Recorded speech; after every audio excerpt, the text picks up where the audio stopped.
이제 같이 말씀 보겠습니다. 오늘 우리에게 주신 하나님의 말씀은 사사기 19장 22절에서 30절까지의 말씀입니다. 이 말씀을 가지고 은밀하고 보편적인 폭력이라는 제목으로 말씀을 전해드릴 건데요.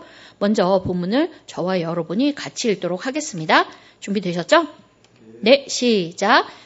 그들이 마음을 즐겁게 할 때에 그 성읍의 불량배들이 그 집을 애워싸고 문을 두들기며 그 집주인 노인에게 말하여 이르되 내 집은 들어온 사람을 이끌어내라. 우리가 그와 관계하리라 하니 집 주인 그 사람이 그들에게로 나와서 이르되 아니라 내 형제들아 청하노니 이 같은 악행을 저지르지 말라. 이 사람이 내 집에 들어왔으니 이런 망령된 일을 행하지 말라. 보라, 여기 내 처녀딸과 이 사람의 첩이 있은즉 내가 그들을 끌어내리니 너희가 그들을 욕보이든지 너희 눈에 좋은 대로 행하되 오직 이 사람에게는 이런 망령된 일을 행하지 말라 하나 무리가 듣지 아니하므로 그 사람이 자기 첩을 붙잡아 그들에게 밖으로 끌어내매 그들이 그 여자와 관계하였고 밤새도록 그 여자를 능욕하다가 새벽 미명에 놓은지라. 동틀 때에 여인이 자기의 주인이 있는 그 사람의 집 문에 이르러 엎드러져 발기까지 거기 엎드러져 있더라. 그의 주인이 일찍이 일어나 집 문을 열고 떠나고자 하더니 그 여인이 집 문에 엎드러져 있고 그의 두 손이 문지방에 있는 것을 보고 그에게 이르되 일어나라 우리가 떠나가자 하나 아무 대답이 없는지라. 이에 그의 시체를 나귀에 싣고 행하여 자기 곳으로 돌아가서 그 집에 이르러서는 칼을 가지고 자기 첩의 시체를 거두어 그 마디를 찍어 12덩이에 나누고 그것을 이스라엘 사방에 두루 보내매 그것을 보는 자가 다 이르되 이스라엘 자손이 애굽 땅에서 올라온 날부터 오늘까지 이런 일은 일어나지도 아니하였고 보지도 못하였도다. 이 일을 생각하고 상의한 후에 말하자 하니라. 아멘. 만일 오늘 설교 제목 옆에다가 영화처럼 관람할 수 있는 연령대를 표시해라 라고 한다면 빨간색 동그라미 안에 19라는 숫자를 넣어야 합니다. 매우 음란하고 폭력적이며 잔인하기 때문이죠. 성경은 기독교 경전, 곧 거룩하신 하나님의 말씀이 맞습니다마는 그럼에도 불구하고 사실 성경에는 경전이라고 하기에는 전혀 어울리지 않는 내용들이 참 많이 있는데요. 그 중에서 랭킹 1, 2위를 다투는 것이 바로 오늘의 본문입니다. 저는 사실 19세 이하 관람 불가 영화는 보지 않습니다. 그리고 또 볼 수도 없습니다. 그걸 보면 제 마음이 너무 힘들어질 것이 뻔하기 때문이죠. 그런데 성경에 이런 말씀이 들어있으면 안 볼 수도 없고 참 그렇거든요. 그렇다면 하나님께서는 당신의 거룩과 영광과 권능과 그 아름다우심만 성경에 써놓지 않으시고 왜 이렇게 어둡고 더럽고 잔혹한 이야기들까지 기록해 놓으신 걸까요? 그것을 본문을 살펴보면서 그 해답을 같이 찾아보도록 하겠습니다. 오늘 본문은 이스라엘의 왕이 없을 그때에 라는 말로 시작되고 있습니다. 이제까지 사사기의 내용을 보건대 오늘도 벌써 심상치가 않은 내용이 나오겠구나 생각할 수 있으시죠? 맞습니다. 오늘은 그것들 중에서도 역대급입니다. 이야기는 에브라임에 거주하는 어떤 레위인이 첩을 맞아들였다라는 것으로부터 시작됩니다. 레위인이 첩을 두었습니다. 오늘날로 말하면 목사님이 첩을 둔 것과 같다고 할 수 있겠죠? 하나님께서는 분명히 창세기 2장 24절에서 결혼은 한 여자와 한 남자 사이에 이루어져야 한다라고 분명히 밝히셨지만 성경에도 나와 있듯이 그 이후 시대의 많은 신자들이 세상 사람들이 하는 대로 여러 아내와 또 첩들을 두었습니다. 그러나 아브라함부터 야곱 그리고 솔로몬에 이르기까지 일부 다처제는 항상 상심과 고통을 가지고 왔고 그 예외는 없습니다. 거룩하게 구별되어야 할 레위인이 세상 문화에 휩쓸려서 첩을 뒀다 하는 것이 처음부터 심상치가 않다라는 거죠. 그런데 본문에 그 레위인의 이름이 나오지 않습니다. 이것은 그가 어떤 특별한 개인이 아닌 당시의 보편적인 인간상을 대표하고 있다라는 것을 말해줍니다. 그러니까 첩을 둔 레위인은 당시에 보통 사람이었다라는 거예요. 그러니 이게 얼마나 더 심각한 내용입니까? 너나 할 거 없이 다 그렇다라는 거잖아요. 그런데 2, 3절을 보니 그 레위인의 첩이 행음하고 친정으로 돌아가 넉 달을 지냈고 이에 그 남편인 레위인이 자기의 첩을 데려오려고 장인의 집으로 찾아갑니다. 이렇게 보면 이 레위인은 마음이 태평양 같은 사람이지 않습니까? 바람난 첩을 용서하고 다시 데려와서 같이 살려고 한다는 생각이 들기 때문이죠. 그러나 이것은 행음하다라고 기록된 히브리어 단어를 잘못 번역했기 때문에 생기는 오해입니다. 이 단어는 행음하다라는 뜻도 있지만 싫어하다 또는 화를 내다라는 뜻도 같이 가지고 있습니다. 그리고 싫어하다 또는 화를 내다라고 번역하는 것이 3절을 이해하는 데 더 자연스럽습니다. 왜냐하면 아내의 행음은 남편이 아내를 죽일 수도 있는 아주 심각한 범죄이면서 또 명백한 이혼 사유가 되는데요. 이런 경우 남편이 첩을 데리러 간다는 건 그다지 설득력이 없기 때문이죠. 특별히 3절에서는 그의 남편이 그 여자에게 다정하게 말하고 그를 데려오고자 했다고 합니다. 이는 오히려 남편이 첩을 설득하고 달래야 하는 처지였다라는 것을 의미하는 거죠. 첩은 남편이 찾아온 것을 보고 집으로 맞아들이고 또 장인어른도 그를 기쁘게 맞아들여서 3일 동안 환영하는 잔치를 열었습니다. 당시에는 사위가 왔을 때 보통 이 정도로 환대하는 것이 관습이었다고 해요. 여기까지 보면 그냥 부부싸움하고 갈라졌던 부부가 다시 만나서 화해를 했구나. 이거 그냥 일상적으로 있을 만한 얘기네. 이런 생각이 들죠. 그러나 사건은 그 부부가 자기 집으로 돌아가면서부터 시작됩니다. 이스라엘이라는 그 나라가 있는 근동 지역에는요. 낮에는 햇빛이 너무 강하기 때문에 여행을 하려면 한낮을 피해서 주로 오전이나 오후에 움직여야 합니다. 그러나 장인이 자꾸만 이 사위인 레위인을 붙잡아서 이틀을 더 머물게 하는 바람에 출발이 늦어지고 말았습니다. 너무 지나친 환대를 한 거죠. 장인이 왜 그랬는지, 자기 딸을 더 잘 보살펴 달라는 뜻이었는지, 아니면 사랑하는 딸을 며칠 더 보고 싶어서 그랬는지 그건 우리가 모르겠지만 이것이 레위인의 마음을 급하게 한 것 같습니다. 그래서 지금 떠나면 곧 밤이 와서 어딘가에서 다른 곳에 유숙해야 한다는 것을 알면서도 레위인은 첩을 데리고 집을 나섰습니다.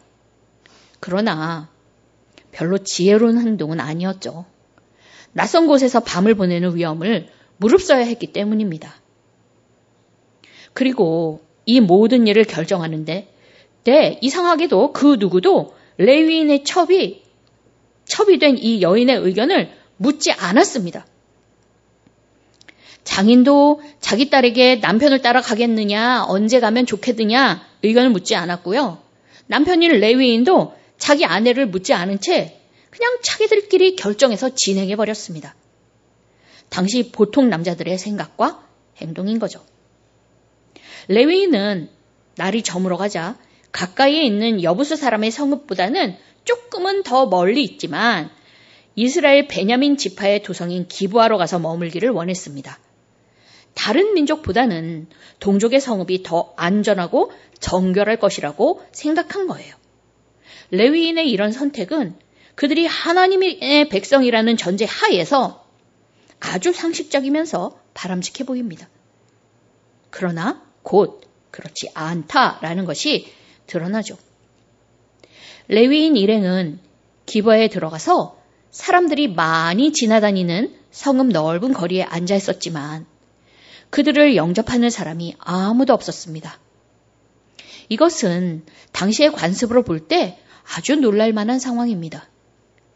여행객이 자신의 성읍으로 오면 그를 집으로 초청해서 하룻밤 재워준다라는 것은 당시 사람들이 행해야 할 아주 당연한 의무였기 때문이죠. 그래서 이런 상황에 처해 있는 이 기브아라는 도시는 사회적 윤리와 미덕이 무너진 각박하고 몰인정한 성읍이다라는 것을 나타내 보여주고 있다라고 할 수 있습니다. 그런데 그때 한 노인이 등장합니다. 그는 기브아에 살고 있긴 했지만 본래 에브라임 지파 사람이었습니다. 그런데 베냐민 지파의 도시에서 오직 에브라임 사람인 그 노인만이 레위인에게 관심을 가지고 말을 걸죠. 어디로 가며 어디서 왔느냐고요. 이 레위인은 노인의 호의를 얻으려고 최대한 자기를 좋게 꾸미고 겸손하게 낮춰서 대답합니다. 나는 레위인이며 여호와의 집으로 가는 중이다. 나에게는 일행이 사용할 충분한 여비가 있어서 당신한테 어떤 폐도 끼치지 않겠다. 그러면서 심지어 이 레위인은요, 노인에게 자신과 자기의 일행을 당신의 종이라고 소개하기까지 했습니다. 장인의 지나친 환대에 지쳐서 급하게 떠나왔지만 이제는 노인의 호의를 얻기 위해서 노력하고 있는 겁니다. 장인의 지나친 환대, 기브아의 지나친 냉대, 레위인의 구걸에 가까운 이런 말씨는요, 그 당시의 사회가 상식이 통하는 정상적인 사회가 아니라 비정상적인 사고와 행동이 만연한 사회다라는 것을 말해줍니다. 노인은 레위인 일행을 안심하라고 다독이면서 자기의 집으로 데리고 가서 그들의 발을 씻기고 음식을 먹을 수 있도록 돌봐줍니다. 이것이 고대 근동에서 볼 수 있는 환대의 전형적인 모습입니다. 비정상적인 베냐민 사람들과는 다르게 노인은 매우 정상적이고 상식적인 환대를 베푼 것입니다. 하지만 평안함도 잠시 22절을 보니 그들이 마음을 즐겁게 할 때에 그 성읍의 불량배들이 그 집을 애워싸고 문을 두들기며 집주인 노인에게 말하여 이르되 내 집에 들어온 사람을 끌어내라. 우리가 그와 관계하리라 하니 라고 했습니다. 그들에게 불량배가 찾아온 거죠. 여기서 불량배란 하나님의 말씀을 따르지 않으며 사회의 질서를 파괴하는 자들을 뜻하는 구약의 관용적인 표현입니다. 상식적으로는 성읍에 들어온 손님에게 호의를 베풀어야 하는데 그들은 오히려 단체로 폭력을 행사하려 한 겁니다. 22절에서 그 집을 애워쌌다라는 표현은 그 불량배들이 상당히 많은 수다라는 것을 의미합니다. 그런데 그 많은 사람들이 문을 쾅쾅 두드리면서 내 집에 들어온 사람을 끌어내라 하고 소리소리 지르는 거죠. 매우 위협적인 그런 모습입니다. 그런데 더욱 기가 막힌 것은 그들이 레위인을 끌어내라고 말한 이유입니다. 본문에는 그와 관계하리라 라고 되어 있는데 이것은 그와 성관계하겠다는 의미입니다. 처음 보는 동성애 사람을 성관계의 대상으로 삼겠다라는 것은 이 성읍의 성윤리가 바닥에 떨어졌다라는 것을 보여주지만 여기서 우리가 주목해야 할 것은 동성애, 그게 아니라 성폭행입니다. 동성이든 이성이든 간에 상대방의 동의 없이 이루어지는 성관계는 분명한 폭력입니다. 성폭행은 상대방에게 가장 치욕스러운 폭력이기에 오늘날에는 성폭력을 영혼의 살인이라고 부르지 않습니까? 그러니까 이 불량배들은 자신의 성에 들어온 손님인 레위인에게 가장 악랄한 폭력을 행사하려고 하는 것입니다. 이처럼 상대방을 파괴하는 폭력의 수단으로 성을 악용하고 동성 간의 관계에 대해서도 아무런 꺼리낌이 없는 모습을 보면 그들이 가나안의 악한 풍습에 아주 깊이 빠져 있다. 뿐만 아니라 그것을 즐기고까지 있다라는 것을 알 수 있습니다. 창세기에 나오는 소돔과 고모라랑 똑같아 보입니다. 그러나 소돔과 고모라는 하나님의 백성이 아니었습니다. 그렇지만 기브아는 하나님의 백성들, 그들이 사는 성읍임에도 불구하고 그들과 같이 하나님께서 보시기에 악한 성읍이었던 것입니다. 그래서 우리는 이 본문을 보고 더 참담함을 느끼게 된다라는 거죠. 23절을 보니까 노인은 불량배들에게 이 망령된 일, 곧 성폭행을 하지 말라고 말합니다. 그런데 그 후에 이 노인의 입에서 너무 끔찍해서 놀라운 말이 튀어나옵니다. 24절입니다. 보라, 여기 내 처녀 딸과 이 사람의 첩이 있은즉 내가 그들을 끌어내리니 너희가 그들을 욕보이든지 너희의 눈에 좋은 대로 행하되 오직 이 사람에게는 이런 망령된 일을 행하지 말라. 그러니까 그 딸과 레위인의 첩을 내줄 테니 레위인만은 건드리지 말라라는 거죠. 노인은 오직 남자인 자기 자신과 레위인만 보호해야 할 사람이고 자기 딸과 레위인의 첩은 남성들의 안전을 위해서 얼마든지 희생당해도 좋을 존재로 생각한 것입니다. 여자는 가축이나 재산 그 이상의 존재가 아니다라는 거죠. 매우 가부장적이고 남성 중심적인 관점입니다. 지금까지 엄청 좋은 인상을 끼치던 이 노인은 위급한 상황이 벌어지자 강자와 남성을 중심으로 행동하는 부정적인 면모를 드러냈습니다. 정상적인 사회에서 아버지와 남편은 딸들과 아내를 지켜야 할 책임을 집니다. 그런데 그 노인은 자신이 보호하고 책임져야 할 약자들을 보호하기는커녕 오히려 자기의 안전을 위해 그들을 희생양으로 내놓으려 한 것입니다. 그러니까 결국 노인도 이 불량배들과 같이 자기 눈에 보기에 좋은 대로 행한 겁니다. 이렇게 사회 전체가 하나님의 말씀에서 멀어질수록 강자의 차별과 횡포는 심해지고 약자는 희생될 수밖에 없습니다. 노인이 자기의 딸과 레위인의 첩을 대신 내어주겠다고 해도 불량배들은 말을 듣지 않았습니다. 이미 죄가 그들의 마음을 사로잡고 있었기 때문에 그 어떤 말도 귀에 들리지 않았다라는 거죠. 그러나 그러자 이 레위인이 이번엔 나선 거예요. 25절입니다. 무리가 듣지 아니하므로 그 사람이 자기 첩을 붙잡아 그들에게 밖으로 끌어내매 그들이 그 여자와 관계하였고 밤새도록 그 여자를 능욕하다가 새벽 미명에 놓은지라. 자기 첩을 붙잡아 밖으로 끌어냈다라고 본문에 되어 있는데요. 여기서 붙잡아라는 단어는 강하게 하다라는 뜻으로 그녀를 단순히 잡은 게 아니라 꽉 잡아서 강제로 끌어냈다 하는 의미입니다. 이런 표현을 사용하는 것으로 보아 우리는 레위인의 첩이 순순히 자발적으로 걸어나가지 않았었음을 예상할 수 있습니다. 아마도 그녀는 겁에 질린 표정으로 끌려나가지 않으려고 안간힘을 쓰면서 버텼을 것입니다. 그런 그녀를 끝끝내 질질 끌어서 밖으로 내보낸 거죠. 여기서 우리는 레위인의 강압과 폭력성을 볼 수 있습니다.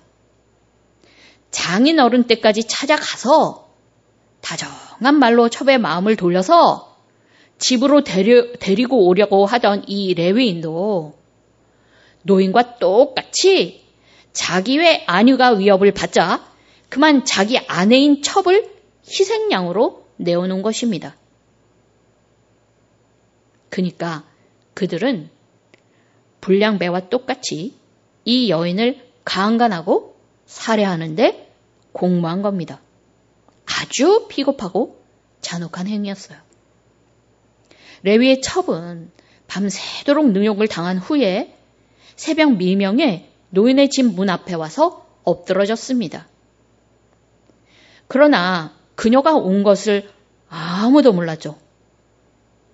노인과 레위인은 여인을 끌어내놓고 그 여인 혼자 처참한 폭력을 당하는 동안 그냥 자기들은 안전하고 편안한 집에서 잠을 잔 거예요.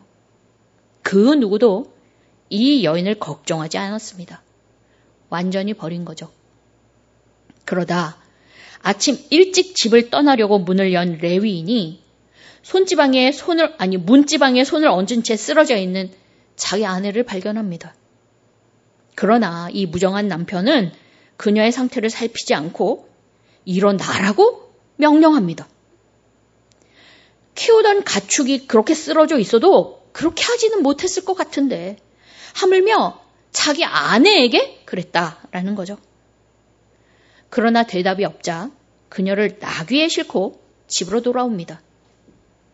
28절에서는 그의 시체를 나귀에 싣고 행했다라고 해서 우리에게 그 여인이 죽었다 이렇게 생각하게 만들지만 히브리어 본문에는요 시체라는 말이 없어요. 그냥 그녀를 실었다라고 되어 있죠. 이것은 그녀가 의식은 없지만 아직은 살아있었을지도 모른다라는 해석을 하게 합니다. 그런데 레위인이 그녀를 제때에 돌보지 않으므로 죽음에 이르게 만든 거죠. 레위인은 집에 도착하자마자 칼을 가지고 첩의 시체를 12토막으로 나누어서 이스라엘 사방에 두루 보냈습니다. 이때 사용한 칼은 짐승을 잡을 때 사용하는 도구였고요. 마디를 찍어 나누었다라는 것은 제사를 드리기 위해 각을 뜨는 행위를 말합니다.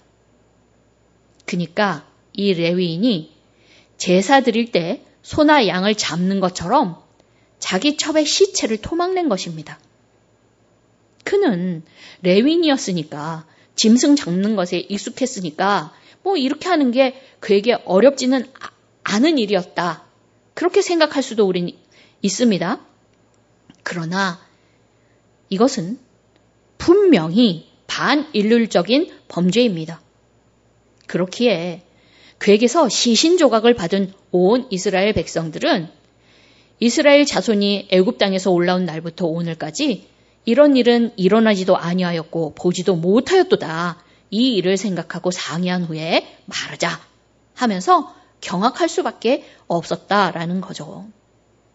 사실 군대를 소집하기 위해서 짐승의 시체를 나누어 보내는 것은 고대 근동의 풍습이었습니다.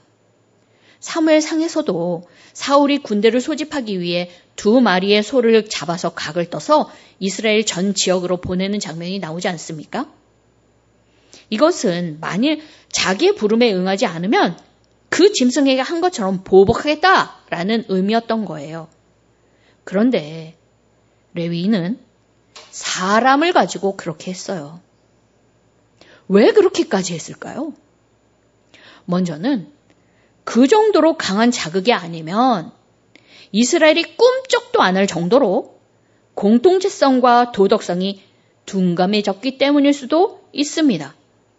그러나 아마도 진짜 이유는 자기가 불량배들에게 당한 모욕을 갚아주려는 것이었지 않겠나 싶습니다. 첩이기는 했어도 분명 자기의 아내였던 그 여인의 시체를 제물로 삼아서 자기의 원수 갚는 일에 사용하려고 한 거죠. 그래서 공동체성도 도덕성도 둔감해진 이스라엘 지파들에게 강한 자극을 줘서 깨울 필요가 있었다라는 거예요. 그래서 그는 자신이 당한 모욕을 갚기 위해 자기 첩의 시체를 토막내어 흩어보냄으로써 그녀를 또다시 모욕했습니다. 자기를 대신해서 죽은 폭력의 희생자를 위로하기 위해서 정중하게 장례를 치르는 것이 인간에 대한 최소한의 도리고 예의이지만 그것마저도 외면하고 자기 복수의 수단으로 삼아서 첩의 몸에 더 큰 폭력을 행사한 것입니다. 레위인은 자기는 불량배들에 비해서 매우 정의로운 사람인 양, 그 불량배들의 죄를 단죄하기 위해서 이스라엘 지파를 강한 자극으로 선동하지만 실상은 그도 똑같은 불량배였습니다. 불량배들이나 기브아의 노인이나 레위인이나 다 똑같은 생각과 행동을 했더라라는 거예요. 어떻게 이런 일이 가능했을까요? 또 왜 그렇게 되었을까요? 그들이 하나님의 창조 원리보다 자기 눈에 좋을 대로 당시의 문화를 받아들였기 때문입니다. 하나님의 창조 원리는 남녀 모두가 하나님의 형상으로 창조되었고 모두 동등하게 본질적으로 소중하다라는 것입니다. 그러나 자기의 욕망과 유익을 위해서 하나님의 창조 원리를 버리고 세상의 가치관을 택했다라는 거죠. 이것은 비단 가부장적이고 남성 위주의 가치관에 한정된 얘기만은 아닐 것입니다. 나보다 약한 사람들, 여자와 어린이, 노인, 가난한 사람, 병든 사람, 사회에서 내놓으라 하는 강점을 가지고 있지 못한 모든 사회적 약자들에 대한 생각과 태도를 포함하고 있는 것입니다.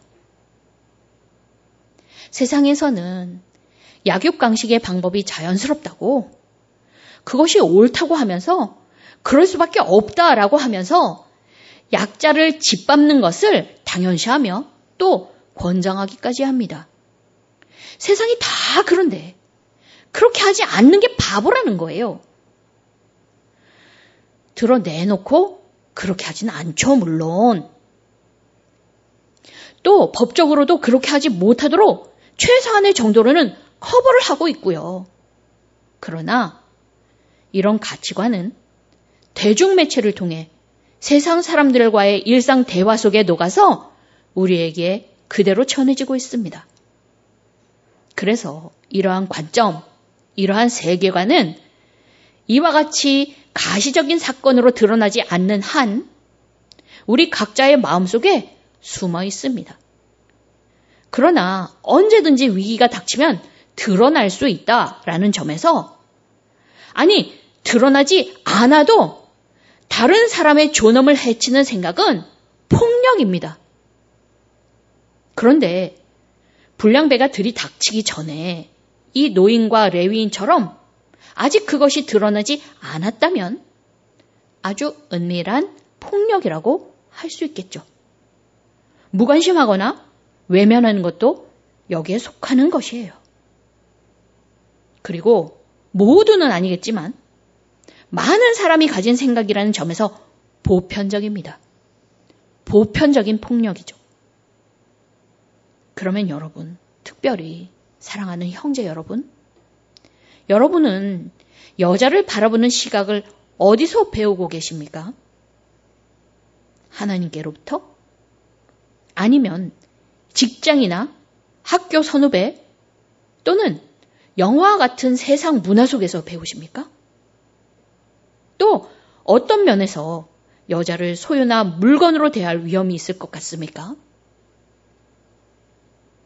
형제자매 여러분, 여러분은 타인에 대한 존중감, 특별히 사회적 약자에 대한 시각과 마음 자세를 어디서 배우고 계십니까? 많은 사람들이 하는 대로 나의 유익을 우선하여서 그냥 따라 행하지는 않으신지요?